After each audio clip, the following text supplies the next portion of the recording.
In this episode, Uncle Brent Shed, the CM's back for valve springs and a check over. Right, the CM's back for a check over. Valve springs, head tension, and just a general look over. I'll run the spanner over all the manifold bolts and whatnot. Has got a bit of an oil leak. I'm pretty sure it's the back of the rocker cover, because I did have that rocker cover off probably 4 or 5 times when we were testing and whatnot, and yeah, it's probably ruined that gasket, but we've got a new one to go on. I reckon this car got dropped off yesterday, so I'm just going to do a cold start on it. And it's also has carby issues, as in just leaking. Got a few fuel leaks, but it runs fine, so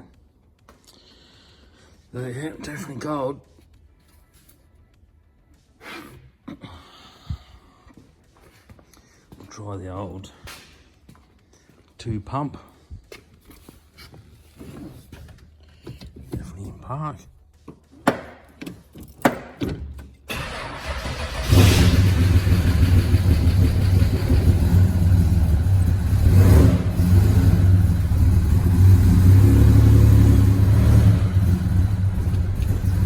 Keep feathered on the throttle to keep it running, but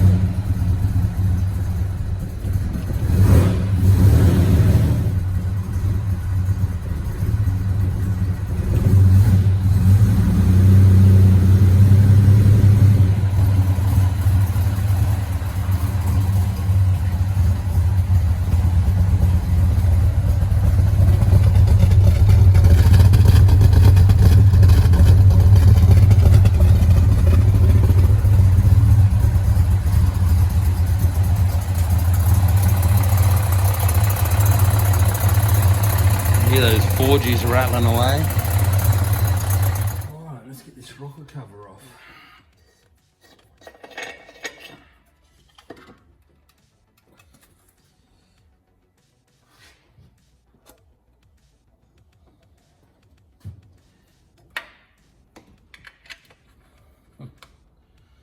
Oh, that's goes to show you how loose them bolts have become. Literally just put that socket and extension on there and it's basically finger tight.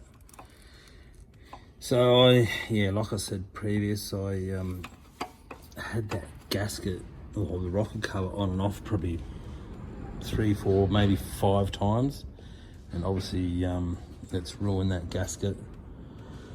So yeah, obviously it's getting a new one, and I'll probably just catch up with the owner a month or so after he gets it back, and might just do a retension on that rocker cover gasket, I think. Nothing worse than poor lighting on a YouTube video. It does my head in.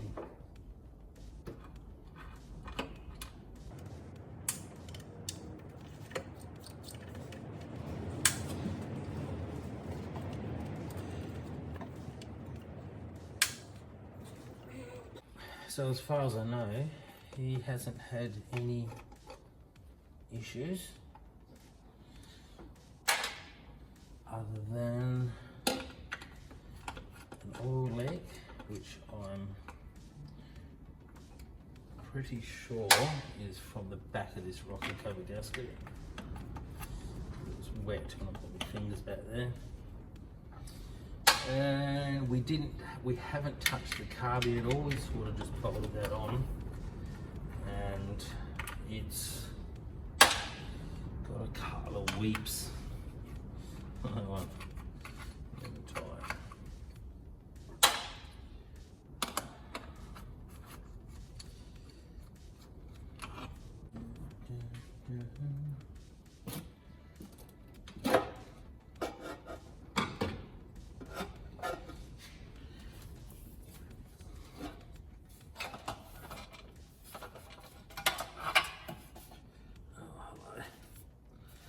my babies.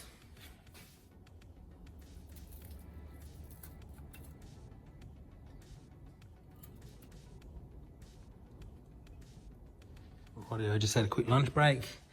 Got to crack all these rockers off now, take them off, put them on my workbench over there, out of the road.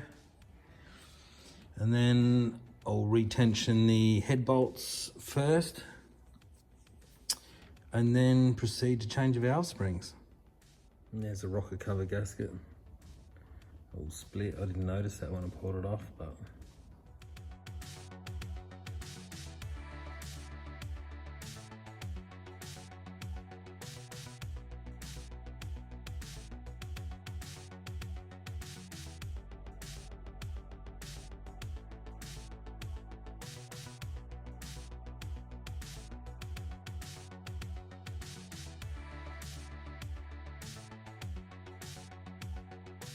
right, it's the following day. Last night I had to do a bit of running around because I couldn't find a setup to get down to tension the head bolts. I didn't want to have to take these guide plates off because I'm pretty sure I Loctited these in, and you've got to double nut them to screw them in to tension them. I just didn't want to take them out, so ended up using a 3/8 16mm socket, 3/8 shaft with a 1/2 inch adapter, and wangling that down in there and between those guide plates. That worked pretty good. Now with the valve springs, I'm going to be using this old Litchfield tool. It's actually for, let me read that number there, part number. This is for a Falcon cross flow, so like XC up to XF. You screw that little wing nut out, and that screws in where your rocker arm goes. Then that simply hooks under that hook and pushes down on the valve spring. Two ways you can do what I'm doing now. One is to put compressed air into your cylinder. Well, probably three ways. Compressed air into there, that holds your valves closed for when you remove the springs. I've seen other people push rope in there. That'd be pretty time consuming. So what I've done is wound it to top dead center and double check with a screwdriver, make sure the piston's right at the top. Timing mark, you can't see it, that's smack on. So that allows the valve, if it does drop, it only drops about 10 mil. So the valve's not going to go anywhere, and you can still lever the spring down with that valve down. I'll give you a demo now. So the first thing you got to do is break the bit of a seat that the collets and the retainer sort of bind up and become one. So you just sort of got to break that seal. Then I use I'm pretty sure it's 716 UNF. It's the same as the nuts that go on your lifting hook. Well, that's obviously not on a standard Hemi. This has got roller rockers. So I'll just run that nut down. I'm gonna need two hands in a sec. And then I'll get my tool, hook that under the nut, and then pull down simply like that.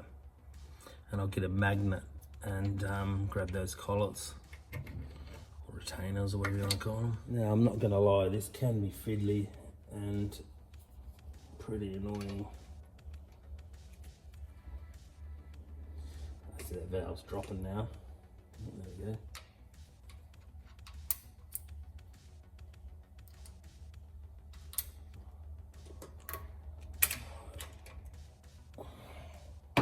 It's pretty straightforward. So that valve only drops down probably 10 mil and hits the piston. So that valve isn't going to fall out of the head. All right, so we get the inner spring. That's the whole reason I'm doing this job, because I'm fitting these inner springs. So yeah, just push that inside. It's quite a tight fit because obviously it does two things. It dampens as well. So you leave it flush at the bottom. Sitting back on there actually feels better. The locate's a lot nicer than just the single spring. Now, here comes the tricky part.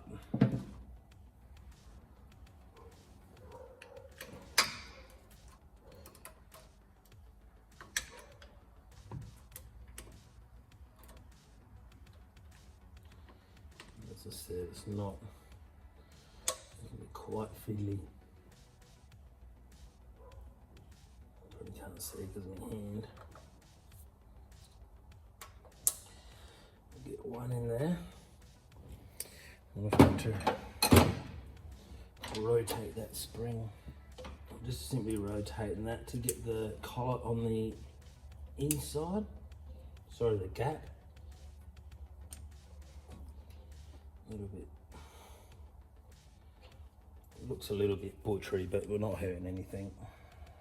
You probably could make a better tool than this too. Probably a bit of plate with a hole in it for that nut. Come over here with a nice slot to get into there. You could probably put a handle out here so you had more leverage. That'd be ideal, but for the amount of time I'm doing these, probably wouldn't need it. Right, that was pretty straightforward. Give a little tap just to seat those collets again. Right, so you've seen me do one. You can do 1 and 6 at the same time because both of those pistons at the top. Make sure you turn the engine 1/3 of a turn to get the next set of pistons up at the top. Otherwise, you're going to be in trouble. Right, I think I'll just show you rather than let you guess. So like I said, 1 and 6 will be at the top. Pistons at the top, timer marks lined up. Now the firing order is 153624. So we know if we turn it 1/3 of a turn, it's going to be 5 and 2 at the top. So if I turn the engine, hope you can still see past my fat head. Crank bolt in this engine, so it makes it a lot easier. So, screwdriver in there, that's already nearly at the top. And I do have a mark on the texture mark on the harmonic balancer when I did the timing. So yeah, it's top dead center there on 2 and 5. Now we can go to a time lapse.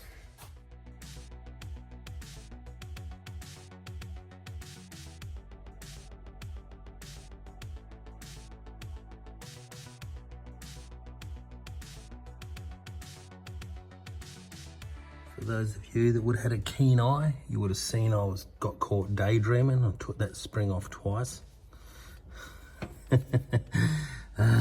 Anyway, so that's the N2 done, there. So we'll turn it another 1/3 of a turn and then we'll do the middle two together because both of those pistons come up together. Watching this for the first time, that's a Chris Mirabito CNC ported head. Now, I'm not sure how he does his valve springs, but if he watches this, yeah, these heads are pretty awesome, eh?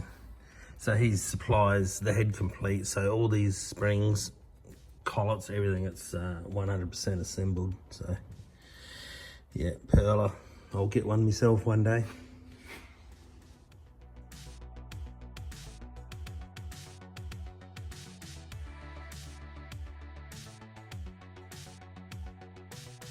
Valve springs are all done.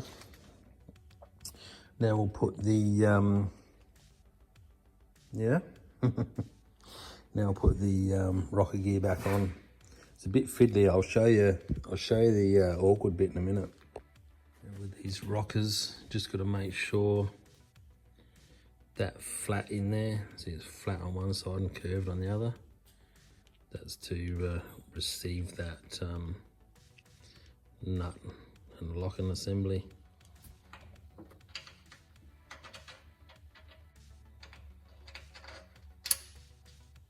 Now this next one, they're really close to each other, and you can see they've actually ground them here.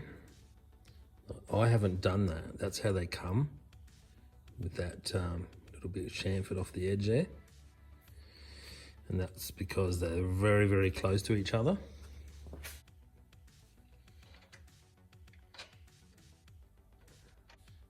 Those push rods could be up as well. That'll, oh, there we go. Oh, not quite. I had a bit of trouble getting these two off actually. But if those push rods are starting to lift, it's going to hold that up higher, which pushes them together, if that makes sense. But they come off, so it should go back on.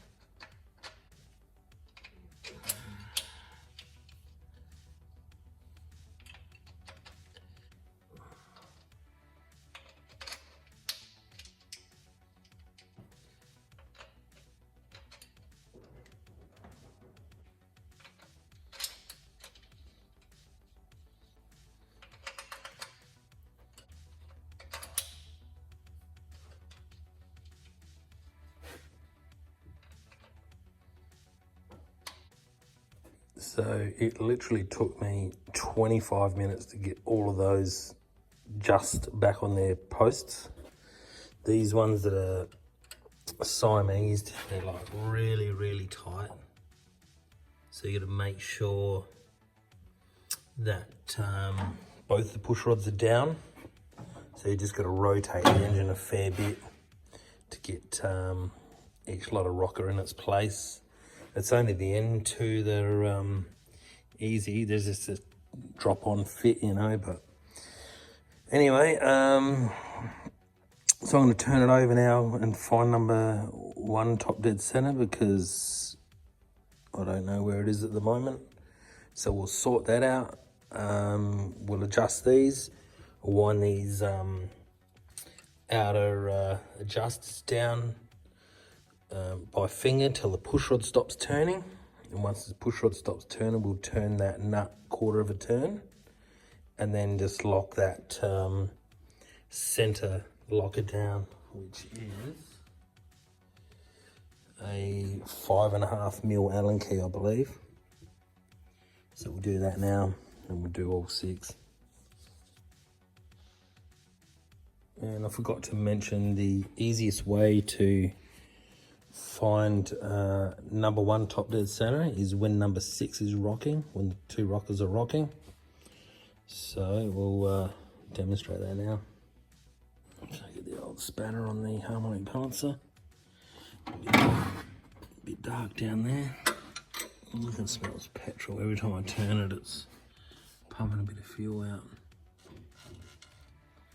See the last 2 rockers, you'll see the closer one to me is starting to open, which is exhaust. So when that exhaust one closes, you'll see the inlet one open, which will go down.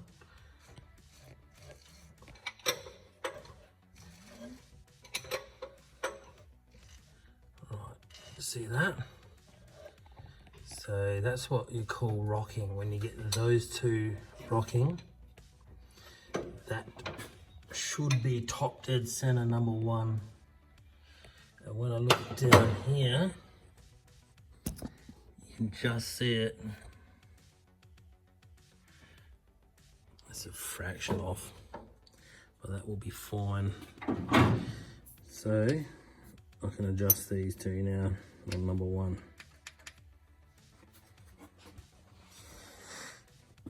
So then now, once I've adjusted one, you just follow the firing order. So 153624. So once I've adjusted one, I turn the harmonic balancer 1/3 of a turn, and then I can adjust 5. 1, 5, 3, 6, 2, 4. So as soon as you feel that push rod lock up,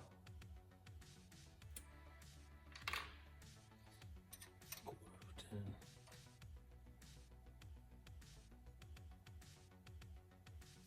Quarter of a turn, then you nip this.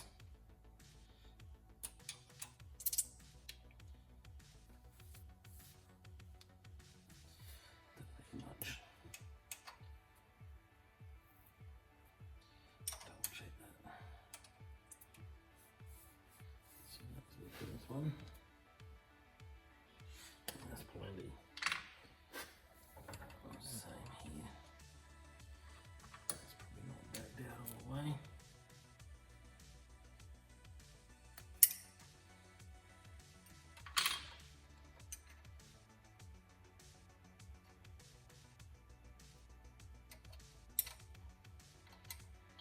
Quarter of a turn, or 90 degrees. Done.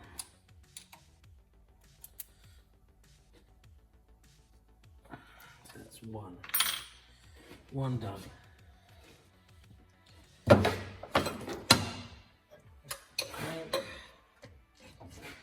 I've previously marked the crank, I think I said that before.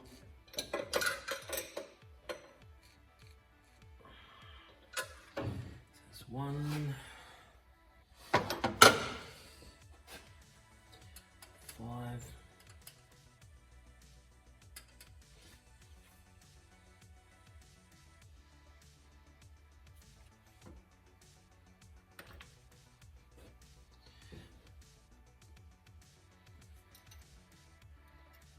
90 degrees. Just there. Because this is hydraulic lifters. If they were solid, you'd set a gap. But we're not doing that.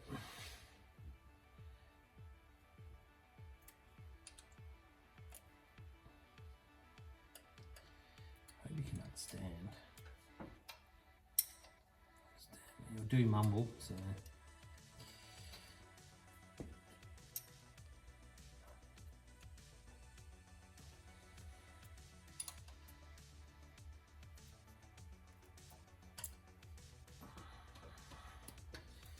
Okay, 1, 5, 3.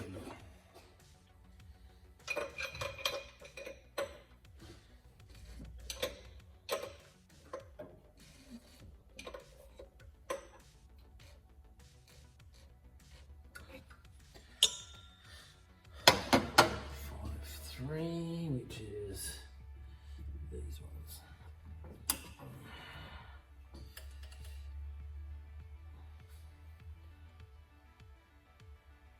2, 3, yep. Push rod to stop turning. Just there, quarter of a turn.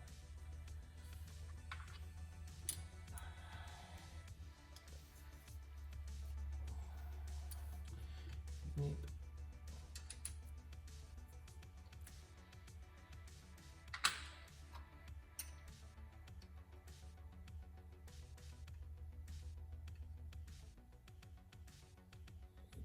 Turn. We'll get these done, get the rocker cover on, fire it up, if it sounds minty, and then I'll tackle the carby. Make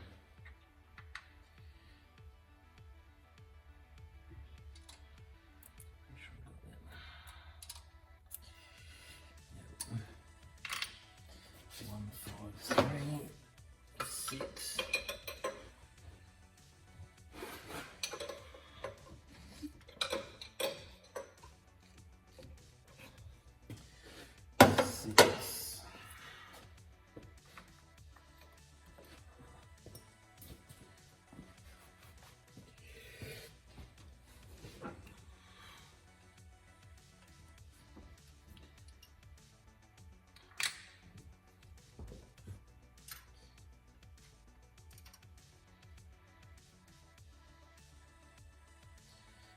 push rod to stop turning.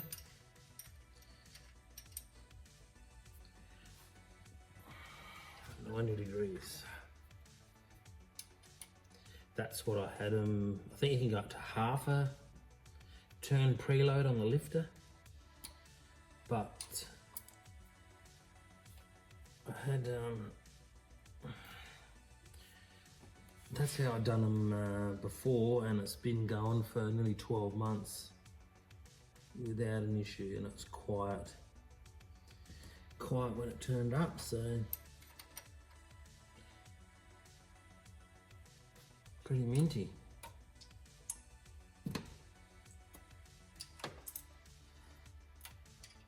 Been meaning to do this job for about 6 months, but I did have it and then I dropped it again. Yeah, supposed to have done this job 5-6 months ago, but doesn't really matter.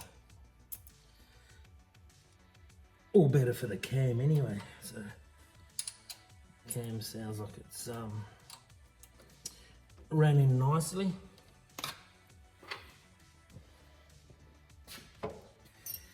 That's 1, 5, 3, 6, 2, 4 to go.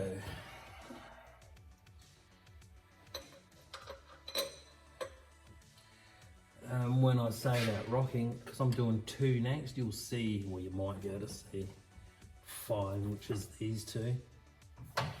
They will rock when I get it around to said position.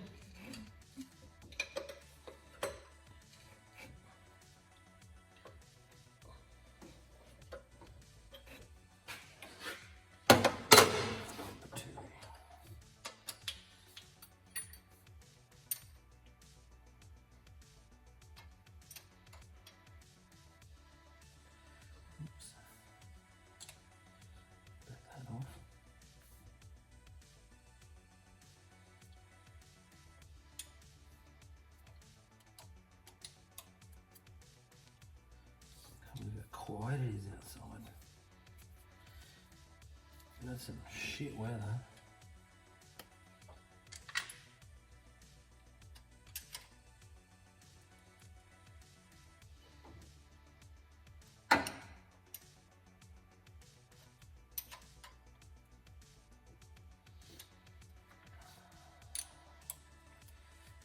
Give me a quarter of a turn.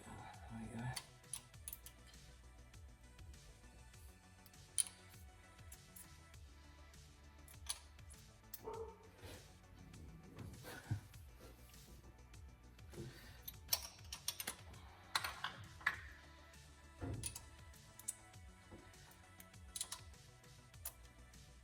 Yeah, 2 and 4, that's the last one.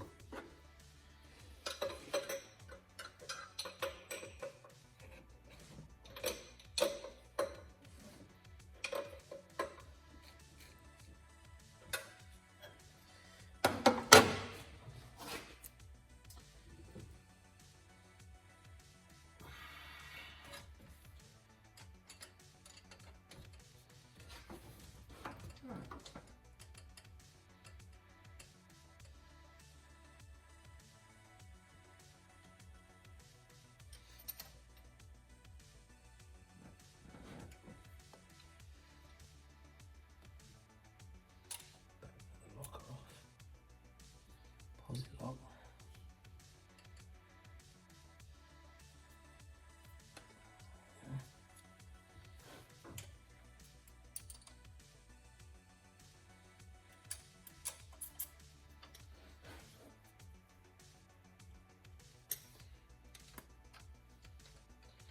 Last one.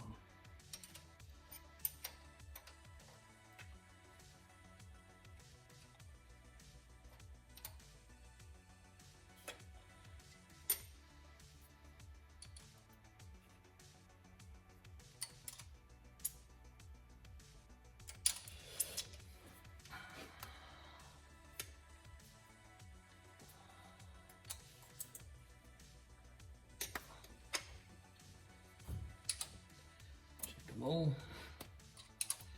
Sure I didn't miss any, but I'm pretty sure I didn't.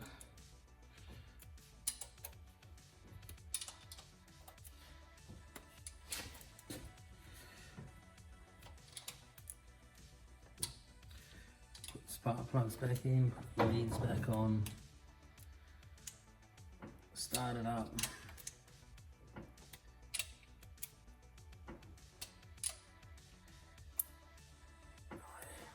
I've just learned something today. The owner's supplied a rocket cover gasket.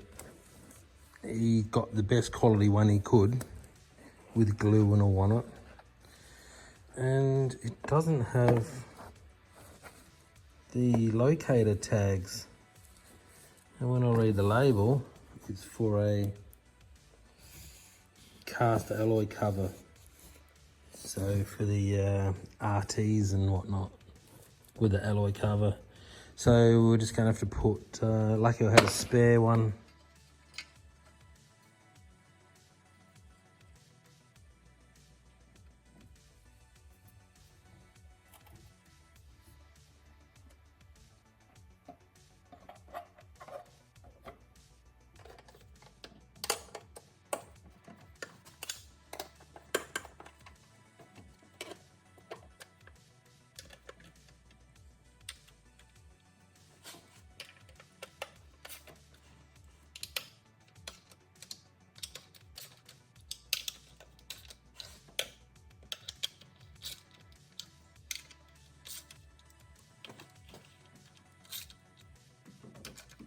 So I've already retensioned the rocket cover, banged the spark plugs in it, and I actually fired it up off camera, and it's all good. Oops.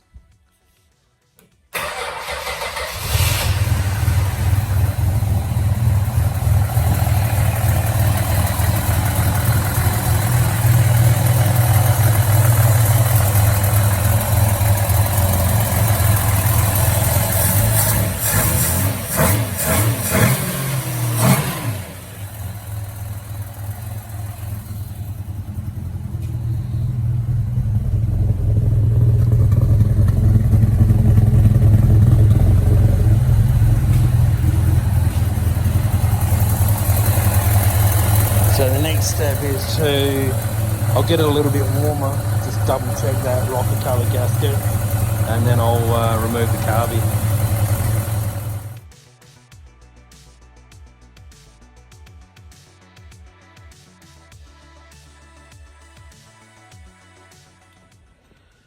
Rightio, so I've just got the carby off of this 265. And I was a little dumbfounded, hey, like, the things, this is why I don't trust people. If you want to do something properly, try to do it yourself, or get someone you really, really trust. Someone that's personal, you know what I'm saying? I'll show you what I found, because this carby and manifold was bought by the owner from someone that was like right into their cars. And I mean big time. He's got a shitload of cars. Have a look what I found. So I plucked the carby off, obviously. Didn't really take any notice. Have a look at the gasket they've used. What's gonna stop that over time getting sucked in? Right, use your brains, people. Right, I'm back. I mean, you're actually kidding me. So obviously, whoever's put this carby on, this manifold, I mean, should have I checked it or shouldn't have I? It was, you know.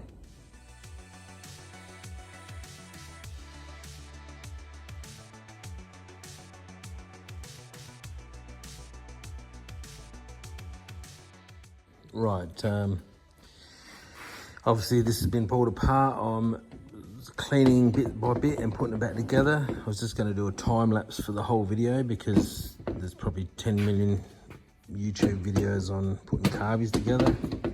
Here's another thing I just noticed. All the swarf stuck inside of that gasket. Don't know what they've done there.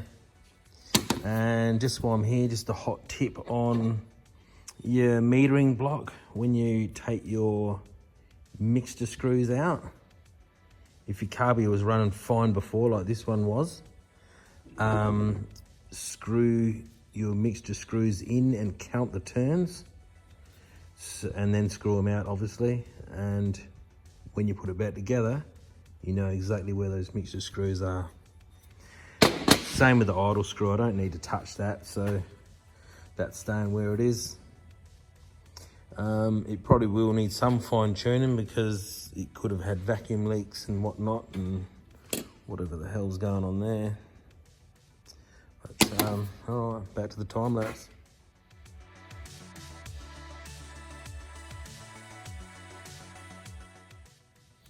All right, just a little tip on fitting Neyland seats to Hollies. That's your new Neyland seat. Put a little bit of rubber grease on that O-ring, because if you tear that O-ring at all in any way, shape or form, your carby will constantly flood.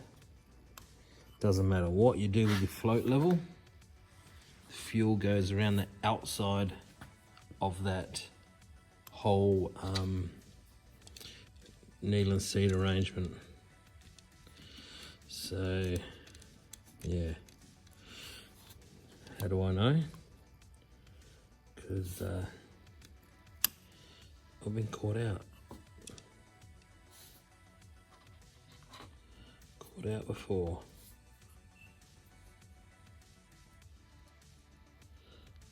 Right. Now we'll adjust that float level once it's on the car.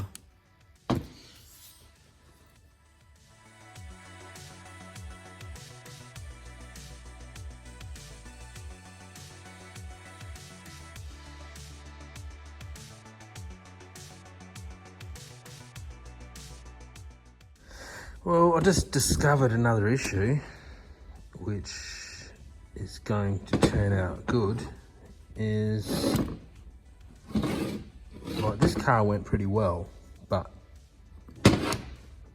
this vacuum diaphragm here was blocked. So the whole time we've been driving it, it's only been driving on 2 barrels. So this is going to be interesting. Well, it's time to whack it on. Guess what? I don't have the right gasket. Oh, I might just put it on like that. Don't think so. It's time to use your brain. The world's bluntest scissors.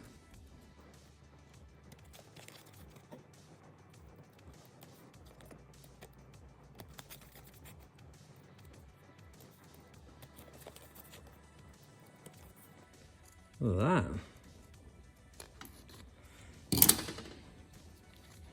Guess what? I broke my arm cutting that out. Was that hard? Look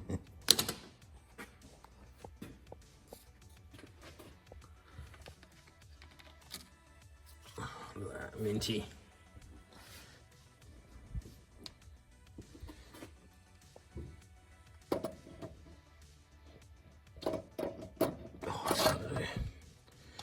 One-handed, look at that. Rightio, to set the fuel level in these bowls, we need to take these plugs out, one there and one there. Bit hard to see. So normally you'll run the engine, take the plug out, and then slowly adjust the float up with the adjuster there until the fuel spills at the bottom of the hole. But because this runs a little bit woolly, I'm going to put a clacker pump or a facet pump on it, and that'll just fill the carby up, and then we can make our adjustments from there, and it should be minty. Hook the fuel line back up, and then we'll start. That's unusual. Just found a Coke bottle, thought that'll do. Give it a sniff. Yeah, it's already had petrol in it. Perfect. How are we going to do this? How are we going to do this? Oh, stop repeating myself. It's starting to sound like bad Chad.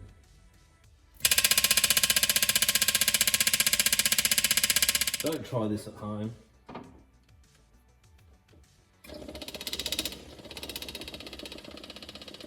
Put that pump onto there, onto the carby. Normally I did do it with one of these, but I can't remember which one. Normally when I've got the bowl off, I get the float, wind the needle down until the float is level. Now this is where you unscrew this and then drop it. God. Oh, fat fingers. Oh, there we go. Another tiny plug. I wonder what Jamie from the Dodge Garage is doing. I'm not playing with 6 cylinders anyway. Right, turn this pump on.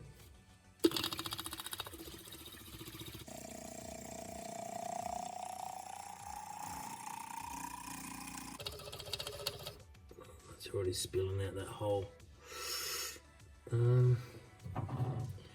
Alright, it's too high. If the fuel level's too high now, I might get a false reading. I've got to drain. I could drop the bolt out, drain a bit of fuel out. It's always an option.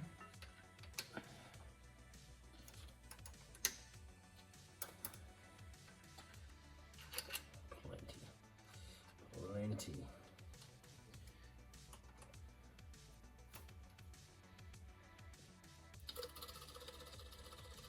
Fill it back up the fuel again. Still coming out. So this top screw is like a lock screw, similar to the roller rockers actually, and the bottom one, the nut, is the adjuster that turns the knee of the seat down. So I'm going to go down a shitload.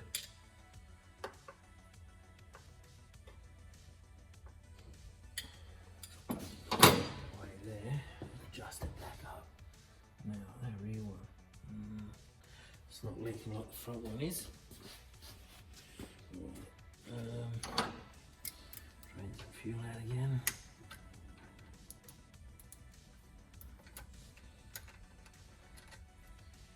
I hope you get the picture. There's probably other ways to do this, but I'm sure someone will correct me.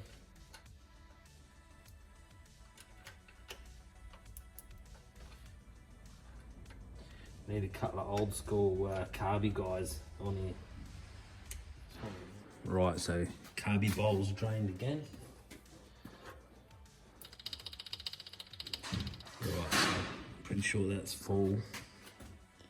Give the car a little shake and nothing's spilling out. So I've put it too low now, which is not really a problem. So theoretically I can run the pump and hopefully adjust that without spilling too much fuel out of there. So it's getting close. Oh yeah, there you go, bro. He's running out.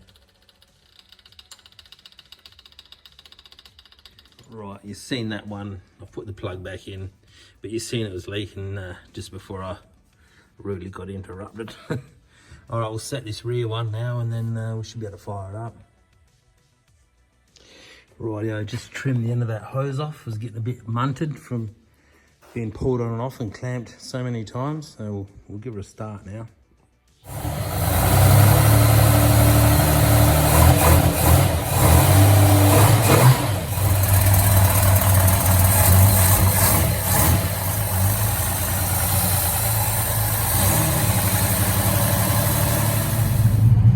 Just popped in auto one, car's running well.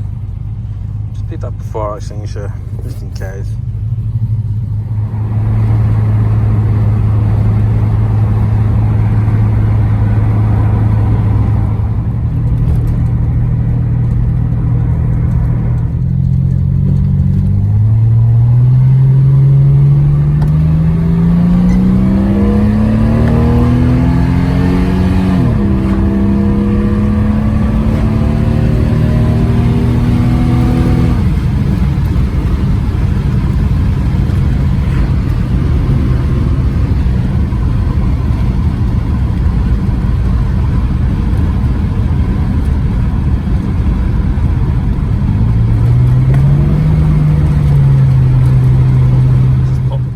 quick look around.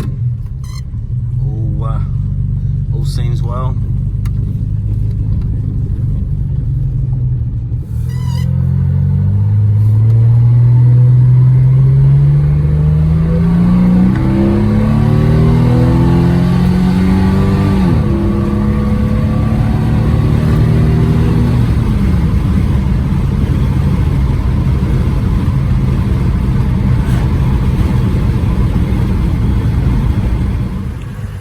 Successful test drive.